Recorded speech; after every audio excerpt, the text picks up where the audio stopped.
Welcome Sultan bhai to Bengal Warriors. మా టీంలో మీరు జాయిన్ కావడం ఎలా ఉంది?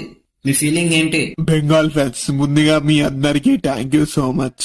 మనీ బాయ్ని ఎలాగైతే ఆదరించారో అదే విధంగా నన్ను కూడా ఆదరించాలని కోరుకుంటున్నా. ఇంతకు ముందుకు మేము ఆపోనెంట్స్ ఆడినాం కానీ ఎప్పుడు కలిసి ఆడలేదు. మనీ బాయ్ తో ఎప్పటి నుంచో ఆడాలని అనుకుంటున్నా, అది ఇప్పుడు నెరవేరింది. దానికి కాలమే మా ఇద్దరిని కలిపింది. ఇప్పుడు నేను పీకేఎల్ సీజన్ 2 నుంచి ఉన్నా కానీ బెంగాల్ వారియర్స్ తో ఆడడం ఇదే ఫస్ట్ టైం. ఒక కొత్త బూస్ట్ ఇస్తుంది బెంగాల్ మేనేజ్మెంట్. వీళ్ళతో పని చేయడం నాకు చాలా హ్యాపీగా ఉంది. ఫజిల్ బాయ్, ఇప్పుడు నీ ఆట ఎలా ఉండాలంటే అపోనెంట్ ప్లేయర్ నీ ముందు లెగ్ మూమెంట్ ఇవ్వాలంటేనే భయంతో వణుకు పుట్టాలి. నువ్వు అలా చేస్తావని నాకు పూర్తి నమ్మకం ఉంది. మనీ అన్న, నేను నీ ముందు సుల్తాన్ కానీ కోర్టులో మాత్రం సైతాన్. అదే కదా నాకు కావాల్సింది. ఇంకో విషయం చెప్పాలి నీకు. నువ్వు లెఫ్ట్ కార్నర్ డిఫెండర్ కదా, నీకు సపోర్ట్ గా ఒక నిప్పురవ్వ లాంటి ప్లేయర్ ఉన్నాడు. కేవలం నీ ఇలాంటి గాలి తగిలితే